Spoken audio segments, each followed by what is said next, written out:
The Harvester, Chapter 2, The Pattern. Part 4 of 4. Detective Mara Ellison didn't sleep that night. She sat in her car outside her old house, headlights off, engine silent, staring at the faint orange glow of the pumpkin on her porch. The flame inside it swayed, alive despite the cold.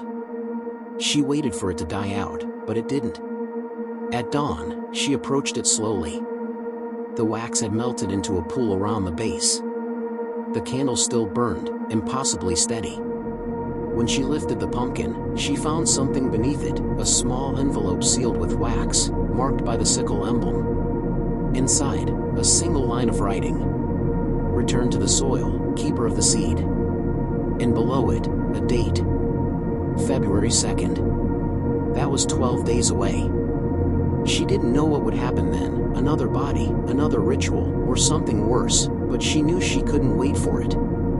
The Harvester wanted her to follow the pattern. So she would. She drove back to the ruins of St. Jude's Church, the birthplace of it all. The sun was pale and distant, barely cutting through the mist. Snow muffled every sound except the crunch of her boots. Inside the old church, ash still coated the ground like gray sand. The altar was nothing but splintered wood. She took out her flashlight and began searching. Every time she moved a beam across the walls, the carvings shimmered, hundreds of small circles, each enclosing the sickle mark. They overlapped like roots, weaving across every beam and stone. She hadn't seen them before. They must have been hidden beneath soot or snow. At the center of the altar lay a wooden box, nearly identical to the one found at the quarry. She opened it carefully. Inside were 13 small tokens, each carved from white ash, each engraved with a number. Every one corresponded to a victim. Except the last, it was blank. She ran her hand over it, feeling the grooves. The surface was still warm, as if carved recently. The sound of snow crunching outside made her freeze.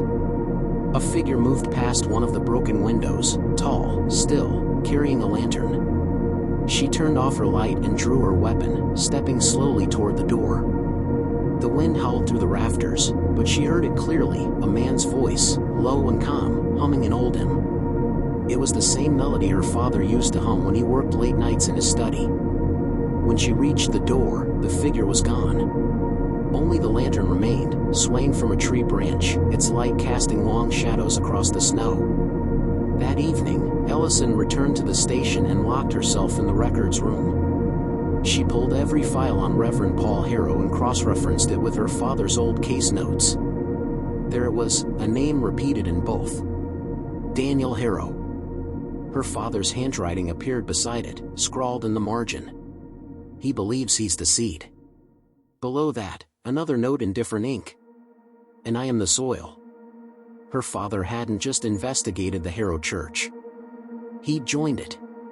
When the clock struck midnight, the station lights flickered. Somewhere in the darkness, the air turned warm, the faint smell of smoke, of varnish, of burning wax. She walked into the hallway, and there it was again. A pumpkin. Perfect, glowing, untouched by winter. Carved into it was a number she'd never seen before. 14. And beneath the number, a phrase written in a hand she recognized instantly, her father's. Welcome home. Cold Hollow slept while snow fell softly over the streets. The harvest had moved beyond legend, beyond fear. It had become something else, a pattern etched into blood, passed from one believer to the next. And now, it had reached her. The candle inside the pumpkin flickered once, then went out. The town exhaled. But somewhere, in the quiet fields beyond the ridge, another lantern began to glow. Stay locked in for Chapter 3, The Survivor next, Part 1 of 4, where we meet the only person to ever escape the Harvester and uncover what she remembers. Like, subscribe and share for more.